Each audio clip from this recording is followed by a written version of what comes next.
Hey everybody, and welcome to the 10 at 10. Today's the 10 at 10 for July 19th of 2022.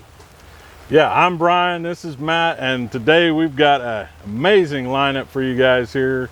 I'm so excited to be able to share these cultivars with you. It seems like every week we just try to top the last 10 at 10. So I'm all about it. I think you guys are going to be really going to enjoy this. So make sure that you sign up and subscribe for our weekly email. That lets you know exactly what's going to be on this table for these videos, and it gives you the full list too, not just the 10 you see here, but the 20 listing that we have.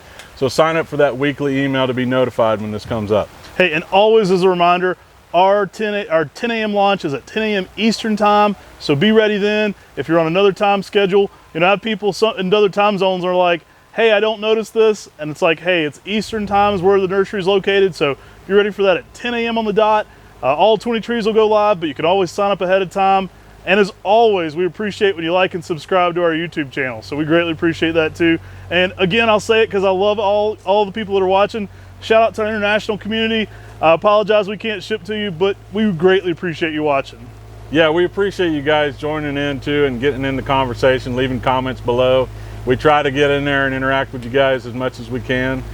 These are a fun thing to premiere every Tuesday, so we really enjoy that part of it. I think I skipped saying it last week, but say in the comment section below where you're from. We love seeing that. Yeah, that's really cool, yeah. So I guess we'll kick this thing off, and we'll kick it off with a bang here. I know this is a big crowd favorite for sure. One of my personal favorites as well. We've got ACER PALMATUM Japanese Princess. Yeah, you probably know this one if you're watching our videos. I mean, it's a classic. Talon Buckholt's introduction, one of the more popular offspring from Makawa Yatsubusa. Tight, dense habit to it. Now, in this time of the season, in the greenhouse, they're going to be a little greener. This tree leaves out with some awesome shades of pink. I love it for that secondary flush of pink with kind of blonde highlights is what Tim likes to call it behind that. Yeah. So it kind of gets this lighter, older growth. Another tree that you can play with the color of a good bit. So if you've got it in more sun, you're going to get a ton of really bright pink early on. If you get it in shade, you're going to get more of this like almost glossed over look with softer new pink growth and yellow or older growth. So a really neat tree to grow, but you can do it a lot of different ways.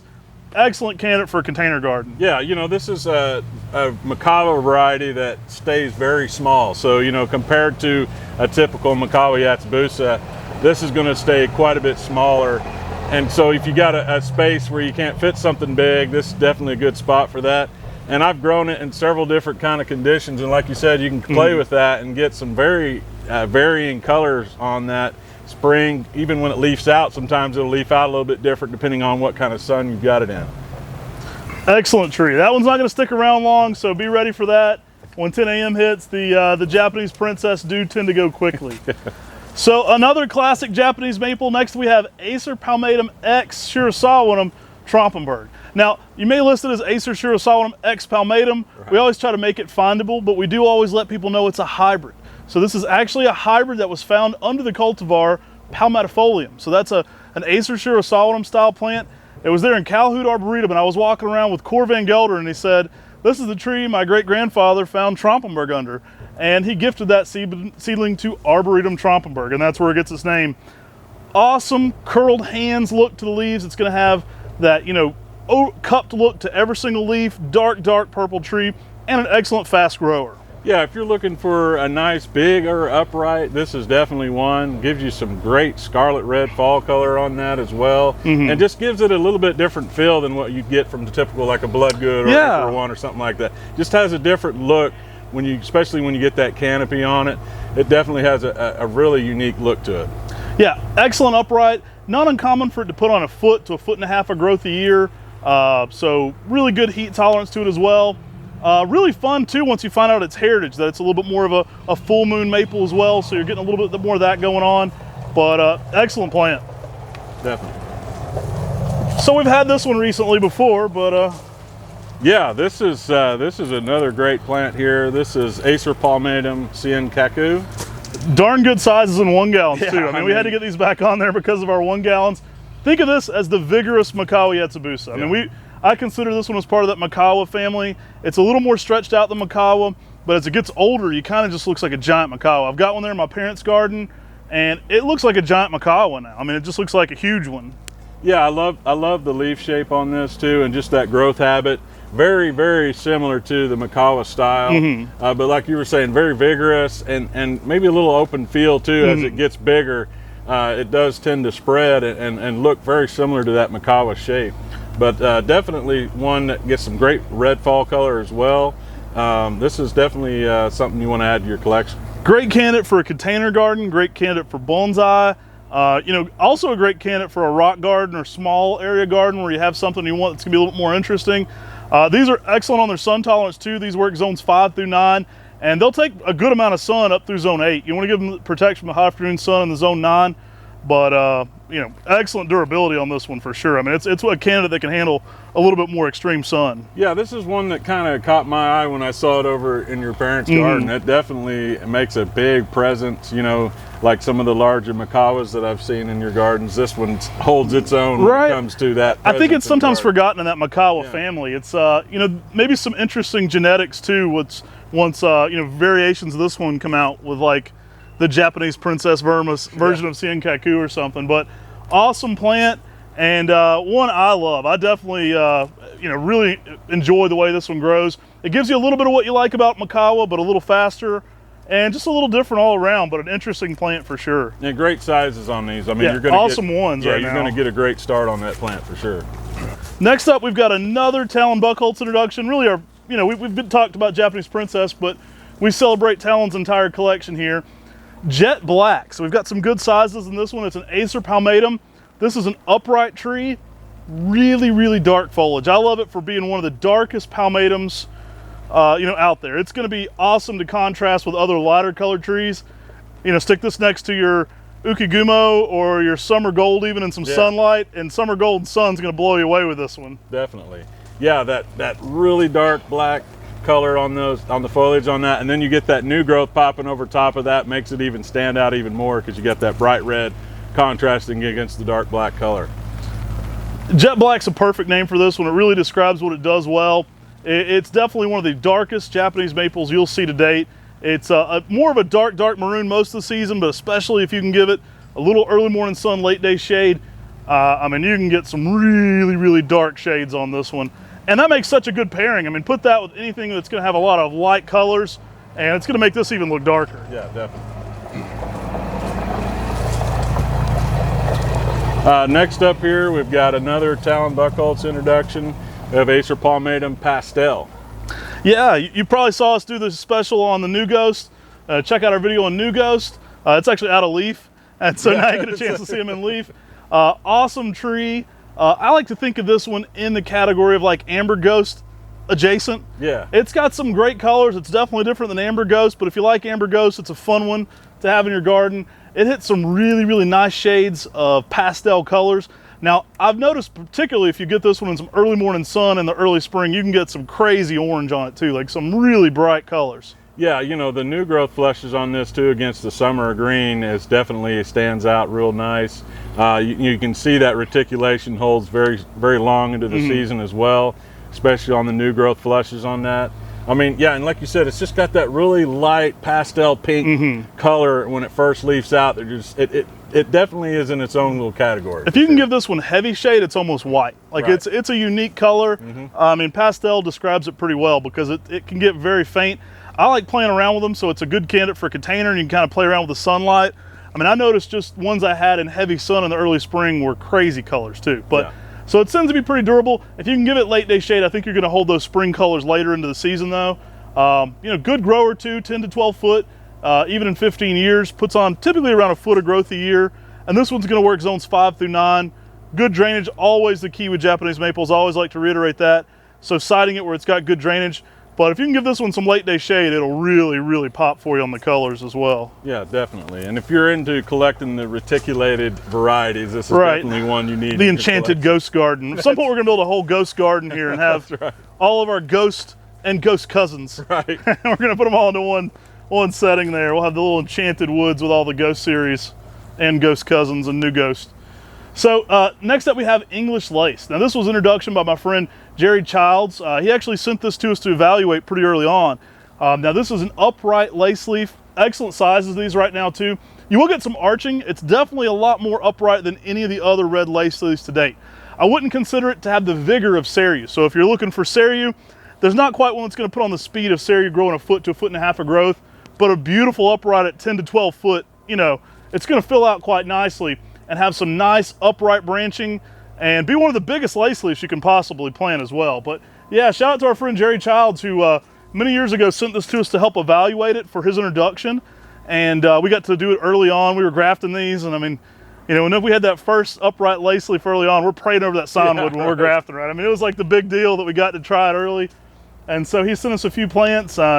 We've been growing this one for a while now. We really enjoy it. It's an excellent plant. It's definitely the concept of having that upright red style lace leaf is definitely kind of the holy grail of that realm. Right. You know what I mean? It's definitely something you want to have in your collection for sure. Awesome plant, great dark maroon foliage and bright scarlet red in the fall. And again, distinctly upright. You know, you can stake this tree if you want to enhance that, but it is going to be an upright tree on its own. And as it gets up, you can have some arching to it, but it's distinctly an upright. Just like Ceru, it's going to make a small upright tree. It's not going to be low and mounding for sure. Yeah. Awesome plant. Very cool.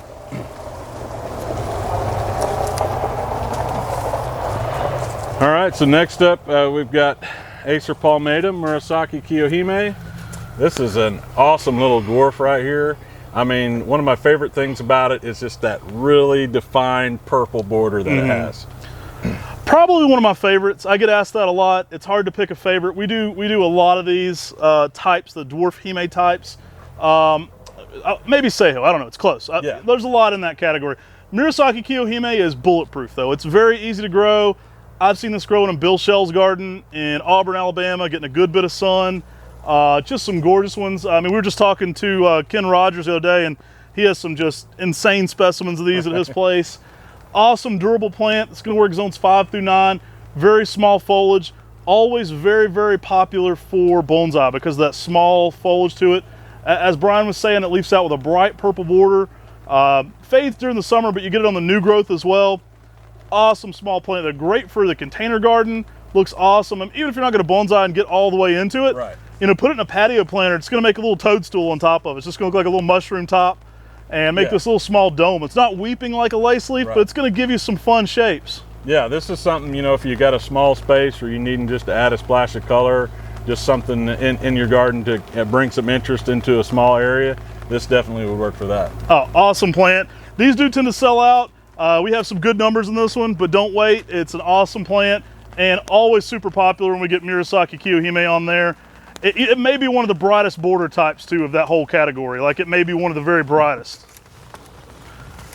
Now we've done this one before, but we're bringing it back. We have the variegated sport form of summer gold. So if you love summer gold, we've got an IRENE.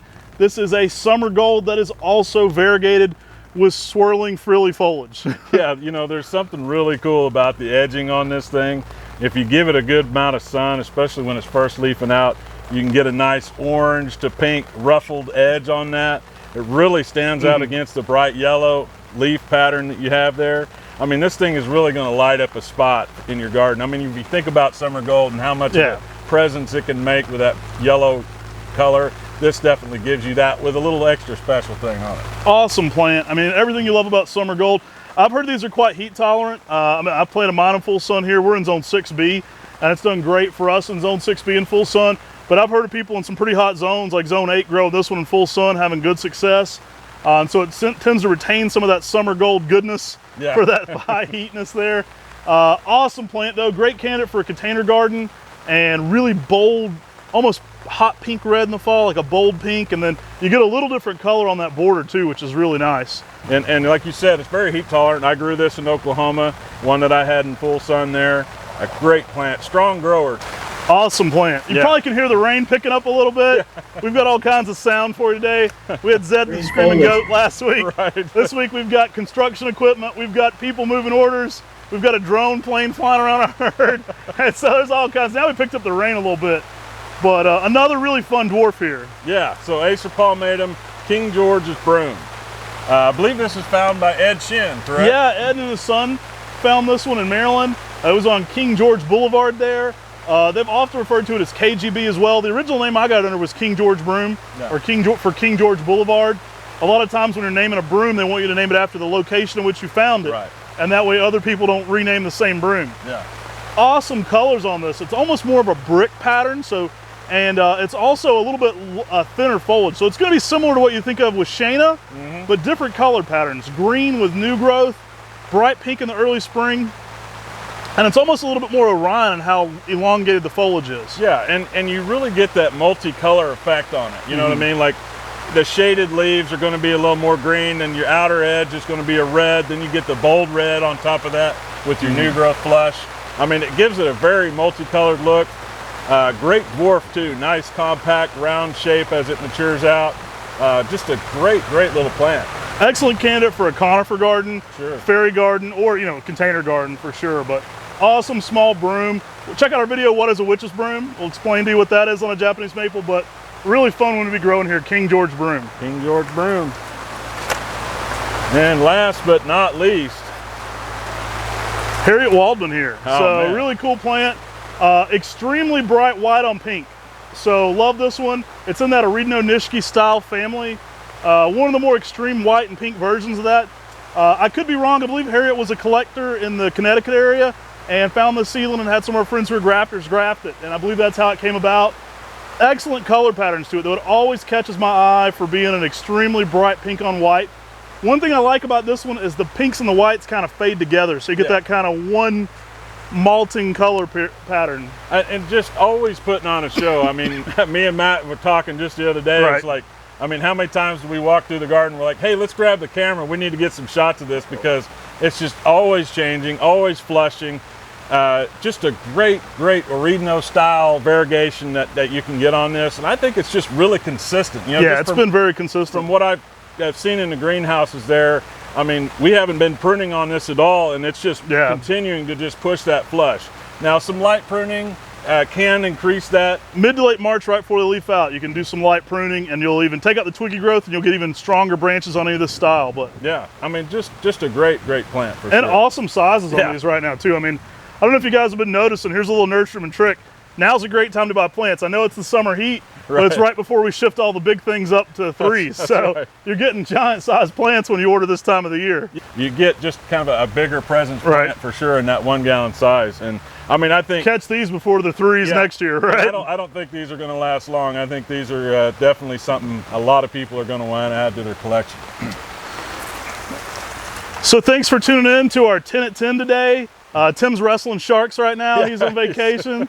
Been reeling in some big 180-pound sharks, so he says. Yeah.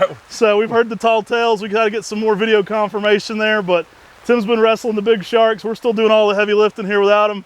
So we appreciate you tuning into our 10 at 10. Yeah, man, we really appreciate you guys being a part of this, and I think this is another great lineup here. Let us know in the comments below which one you guys are interested in on this set today. Just to kind of give us an idea of what's piquing you guys' interest, and we're always trying to bring new and exciting things to every 10 at 10. We always try to beef those numbers up, but one thing that happens, like, not even we don't ask for it, but people try to guess which one's going to sell out first. So I get people are like, this week I'm picking Japanese Princess, and then like that's their bet. It's like they're hedging their bets on which one's going first.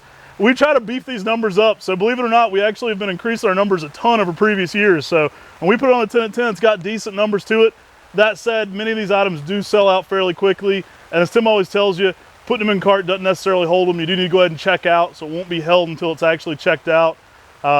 Really fun ones though. I think some of these are going to be really popular and great additions to what's currently on our website too. So absolutely. Yeah, so we really appreciate you guys tuning in for this 10 at 10, and we hope you have a great week. Take care. And God bless. Have a great day.